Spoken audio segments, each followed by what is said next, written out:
ಹುಟ್ಟಿದರೆ ಕನ್ನಡ ನಾಡಲ್ಲಿ ಹುಟ್ಟಬೇಕು, ಮೆಟ್ಟಿದರೆ ಕನ್ನಡಮನ್ನ ಮೆಟ್ಟಬೇಕು, ಬದುಕಿದ ಜಟಕಾ ಬಂಡಿ. ಈ ಒಂದು ಗೀತೆಯಲ್ಲಿ ಇದೆ. ಸಂಚಾರ ಮಾಡಬೇಕು, ಎಲ್ಲ ಸ್ಥಳಗಳನ್ನು, ಪ್ರೇಕ್ಷಣೀಯ ಸ್ಥಳಗಳನ್ನು ನೋಡಬೇಕು ಅಂತ ಡಾಕ್ಟರ್ ರಾಜ್ಕುಮಾರ್ ಅವರು ಆವಾಗಲೇ ಹೇಳಿದರು. ಇವಾಗ ನನಗೆ 36 ವರ್ಷ. ಇಂಥ ಅವರ ಮಾತುಗಳಲ್ಲಿ, ಅನುಭವಗಳಲ್ಲಿ ತುಂಬ ಅನುಭವ ಇದೆ. ಅದರಂತೆ ನಾನಿವತ್ತು ಮುಳ್ಳಯ್ಯನಗಿರಿ ಬೆಟ್ಟಕ್ಕೆ ಬಂದೇನೆ. ಈ ಪ್ರಕೃತಿಯ ಸೌಂದರ್ಯದ ಮುಂದೆ ಯಾವ ಸೌಂದರ್ಯವೂ ಶೂನ್ಯ. ಅಂಥ ಅದ್ಭುತವಾದ ಸೌಂದರ್ಯ, ಅದ್ಭುತವಾದ ಮನಸ್ಸಿಗೆ ನೆಮ್ಮದಿಯನ್ನು ಕೊಡ್ತಕ್ಕಂಥ ಪ್ರೇಕ್ಷಣೀಯ ಸ್ಥಳ ಇದು ಮುಳ್ಳಯ್ಯನಗಿರಿ ಬೆಟ್ಟ.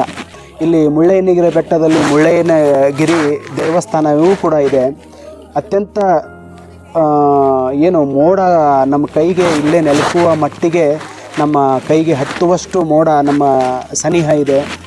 ಇಂಥ ಪ್ರೇಕ್ಷಣೀಯ ಸ್ಥಳವನ್ನು ಖಂಡಿತವಾಗಿಯೂ ಕರ್ನಾಟಕದಲ್ಲಿ ಹುಟ್ಟಿದ ಬಳಿಕ, ಕನ್ನಡಿಗರಾದ ಬಳಿಕ ಈ ಒಂದು ಸ್ಥಳವನ್ನು ನೋಡಲೇಬೇಕಾದಂಥ ಸ್ಥಳ ಅದು ಚಿಕ್ಕಮಗಳೂರಿನ ಮುಳ್ಳಯ್ಯನಗಿರಿ ಬೆಟ್ಟ.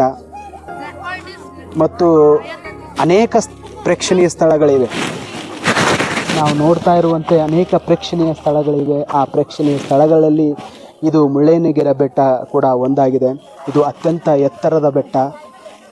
ಅದಕ್ಕಾಗಿ ನಾವೆಲ್ಲರೂ ಈ ಒಂದು ಪ್ರೇಕ್ಷಣೀಯ ಸ್ಥಳವನ್ನು ನೋಡಲೇಬೇಕಾದಂಥದ್ದು. ಜೀವನ ಇರೋದ್ರಾಗೆ ಒಂದು ಸತ್ಯನಾದರೂ ಈ ಒಂದು ಬೆಟ್ಟಕ್ಕೆ ಬಂದು ಹೋಗ್ರಿ ಅಂತ ನನ್ನೊಂದು ಮನವಿ.